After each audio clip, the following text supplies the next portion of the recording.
Hello student, welcome back. आज हम बात करने वाले हैं ओजोन लेयर के बारे में। टेक्स्ट बुक में इसके पहले का जो टॉपिक है वह food chain and food web है, जो इस साल के सिलेबस में नहीं है, जिसे आप नोट कर देना। ठीक है, अब हम समझते हैं ओजोन लेयर के बारे में।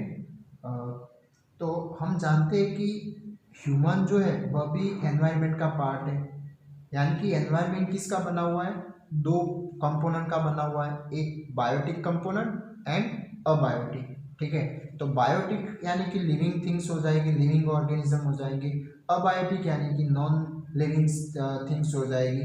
ठीक है, तो अब ये एनवायरनमेंट जो डैमेज हो रहा है, अफेक्टेड हो रहा है, तो इनके थ्रू हमें हमें भी क्या होगा, प्रॉब्लम होने वाली है।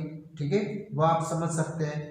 और दूसरा कि हमारे थ्रू जो एक्टिविटीज होती है डिफरेंट डिफरेंट, तो उन एक्टिविटीज के थ्रू भी एनवायरनमेंट भी डैमेज होता है। कैसे? जैसे कि व्हीकल से जो स्मोक निकलता है, फैक्ट्री वगैरह से जो स्मोक निकलता है, ठीक है, तो उनके थ्रू एयर पॉल्यूशन होता है। इसी तरह डिफरेंट चीज़ों से वाटर पॉल्यूशन होता है, सॉइल पॉल्यूशन होता है। ठीक है, यानी कि इस तरह से एनवायरनमेंट डैमेज होता है डिफरेंट डिफरेंट ह्यूमन एक्टिविटीज से।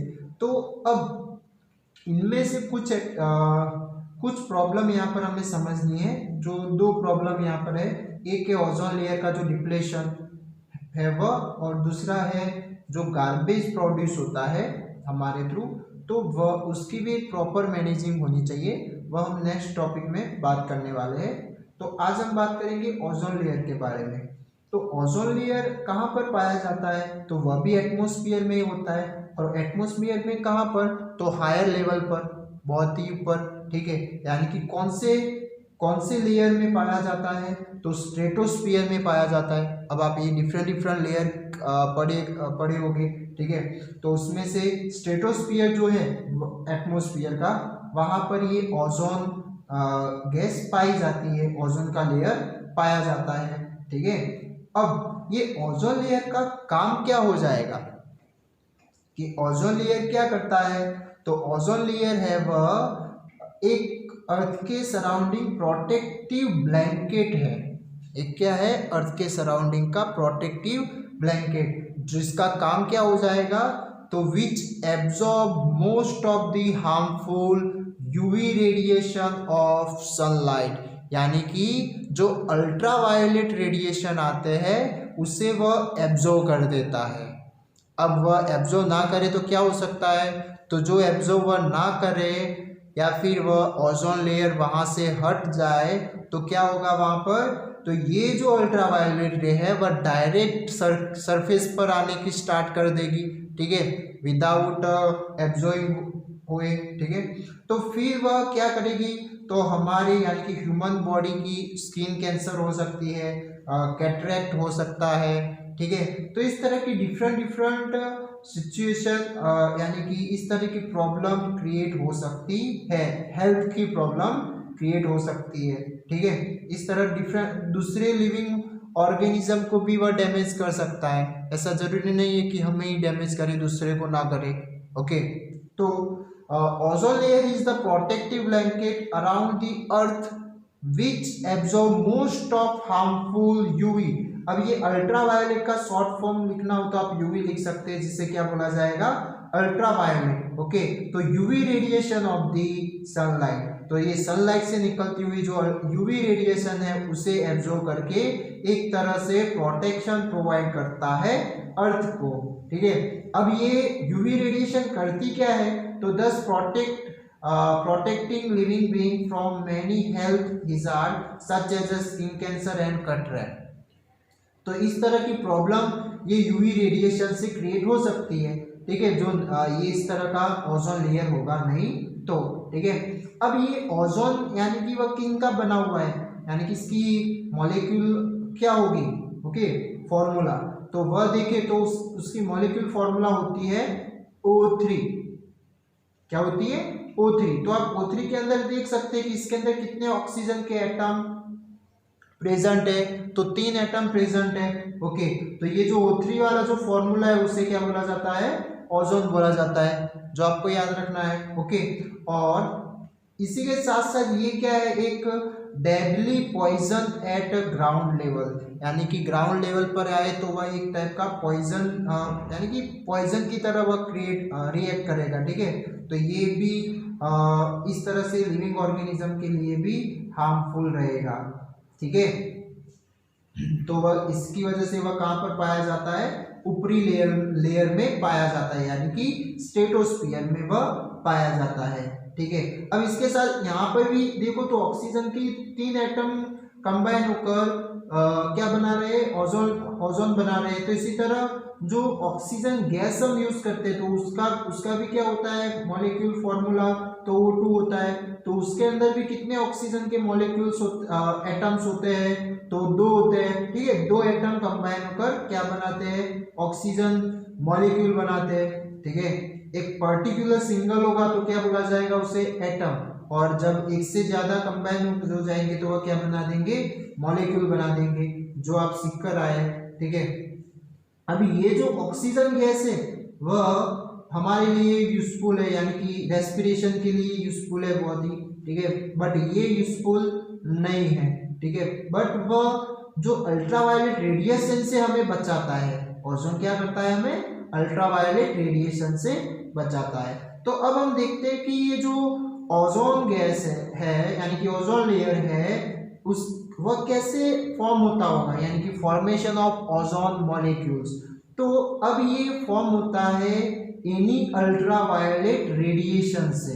तो वह कैसे, तो देखते हैं अब। तो ozone is the product of UV radiation acting on oxygen molecule.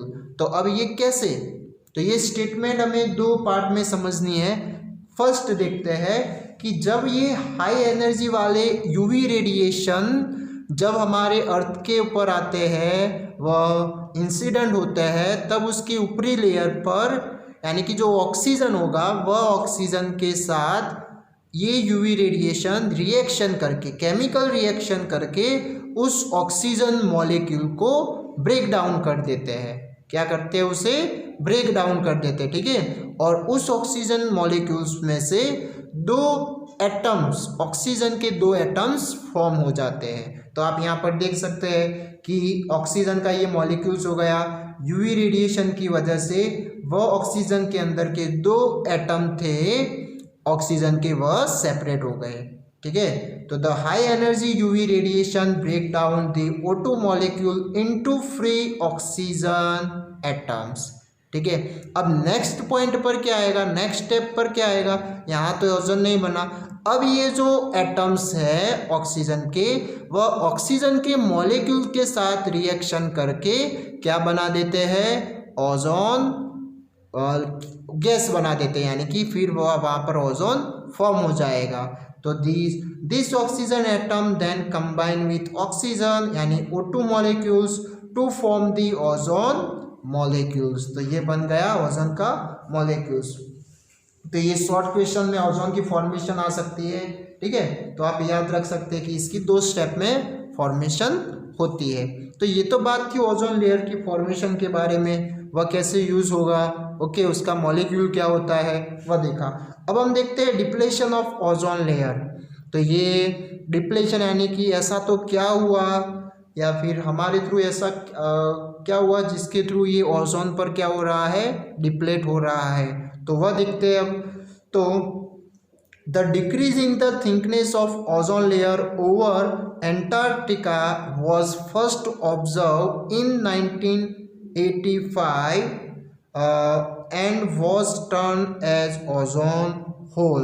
तो इस तरह का जो थिकनेस उसकी थी ओजोन लेयर की, ठीक है, वह धीरे धीरे क्या होने लगी, डिक्रीज होने लगी, और फिर वहाँ से ओजोन की मात्रा कम होने लगी, जिसकी वजह से वहाँ पर ओजोन के होल्स क्रिएट होने लगे, यानी कि वहाँ से ओजोन धीरे धीरे खत्म होने लगा। ठीक है, कहाँ पर, एंटार्क्टिका पर, ज़्यादा एंटार्क्टिका पर। ठीक है, तो अब इनकी वजह से फिर क्या होने लगेगा, ज़्यादा से ज़्यादा आइस भी मेल्ट हो सकता है, या फिर दूसरे भी इफेक्ट वहाँ पर क्रिएट हो सकते हैं। ठीक है, तो अब इनकी वजह से अब ये जो डिप्लेक्शन हुआ है, तो वह उसका रीजनेबल कोई सब्सटेंस होगा तो कौन सा होगा, या फिर केमिकल सब्सटेंस कौन सा है, तो वह है CFCS। कौन सा है, CFC या फिर CFCS। ओके, तो अब ये कैसे, तो this decrease was linked to excessive use of synthetic chemical like CFC। तो ये ज़्यादा मात्रा में excessive use of synthetic chemical, कौन सा, CFC यानी कि क्लोरोफ्लोरोकार्बन। ये नाम शायद आपने सुना होगा पहले भी, CFC यानी क्लोरोफ्लोरोकार्बन। और ये कहाँ पर यूज होता है, तो which is used in refrigerator, ACs, fire extinguisher और एक्सेट्रा। ठीक है, तो अब इनमें एक कूलिंग सब्सटेंस के लिए इसके अंदर यूज होता है। तो अब ये यूज तो करते थे, ठीक है, अब अभी यूज नहीं हो रहे, अभी दूसरे सब्सटेंस, कूलिंग सब्सटेंस यूज होते हैं, क्योंकि ये तो क्या करता है, ओजोन के लेयर को डैमेज करता है, डिक्रीज कर देता है। ठीक है, तो इनकी वजह से फिर ये ओजोन में डिप्लेशन देखने को मिला। कौन सा सब्सटेंस इस यहाँ पर लिंकेड है, तो CFC। ओके, जिसका नाम हो जाएगा क्लोरोफ्लोरोकार्बन। तो फिर हमने क्या किया इसके लिए, कुछ स्टेप रूल्स फॉलो किए कि नहीं किए, तो हाँ किए हैं। तो इसके लिए एक कमिटी यानी कि एक ऑर्गेनाइजेशन, कौन सा, तो यूनाइटेड नेशन एनवायरनमेंट प्रोग्राम यानी कि UNEP। ठीक है, तो इनके through succeed in forging and agreement to stop CFCS protection at 1986 levels by all countries. तो ये जो CFC की जो प्रोडक्शन थी उसके ऊपर रोक लगा दी, ऐसा एक एग्रीमेंट हो गया सारे कंट्रीज के लिए। ठीक है, और इनके थ्रू फिर क्या होने लगा, ये CFCF का यूज कम होने लगा। ठीक है, किन के थ्रू, तो ये UNEP। तो ये नाम आपको फुल फॉर्म याद रखना है, यूनाइटेड नेशन एनवायरनमेंट प्रोग्राम। ठीक है, तो ये बात थी ओजोन लेयर के बारे में, यानी कि इसके डिप्लेशन, उसके फॉर्मेशन और उसका यूजेस क्या होता है, मॉलिक्यूल क्या होता है वह। ठीक है, थैंक यू।